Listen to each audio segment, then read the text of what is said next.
राधे राधे दोस्तों, मैं बहुत ही प्यारा एक सावन गीत लेकर आई हूँ। सावन आने वाला है, कुछ दिनों का इंतजार है, तो ये प्यारा सा सावन गीत सुनिए। कमेंट में जरूर बताइएगा, लाइक भी कर दीजिएगा, शेयर करिएगा। जो लोग नए हैं चैनल को ज्वाइन भी करिएगा, वीडियो हाइप करना मत भूलिएगा। तो ये प्यारा सा सावन गीत सुनिए।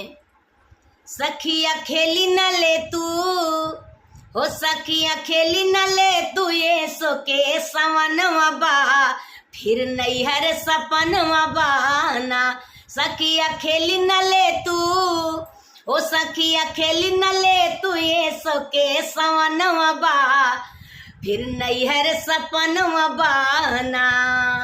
आई है सासुरु हमार लइके डोलिया कहाँ रे, आई है सासुरु हमार लइके डोलिया कहाँ रे, लइके डोलिया कहाँ रे, लइके डोलिया कहाँ रे। हमसे छीन ले है, हमसे छीन ले है सारा आर मनवा बा, फिर नैहर सपनवा बाना। हमसे छीन ले है सारा अर मनवा बा, फिर नैहर सपनवा बाना।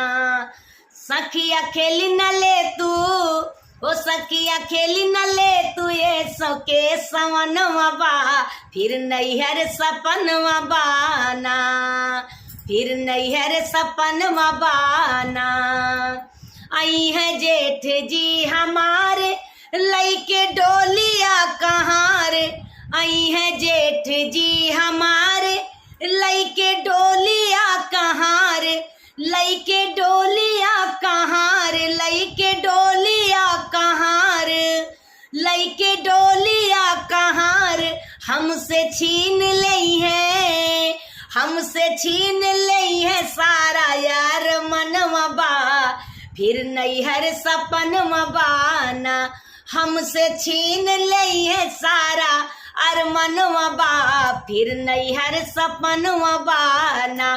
सखिया खेली न ले तू ओ, सखिया खेली न ले तू, ये सो के सवनवा बा, फिर नैहर सपनवा बाना, फिर नैहर सपनवा बाना।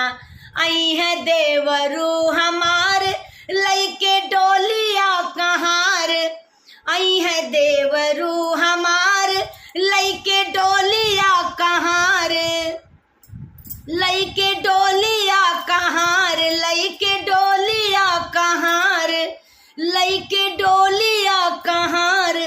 हमसे छीन ले है, हमसे छीन ले है सारा अर मनवा बा, फिर नैहर सपनवा बाना।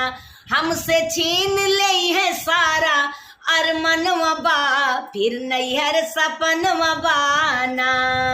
सखिया खेली न ले तू ओ, सखिया खेली न ले तू, ये सो के सवनवा बा, फिर नैहर सपनवा बाना, फिर नैहर सपनवा बाना।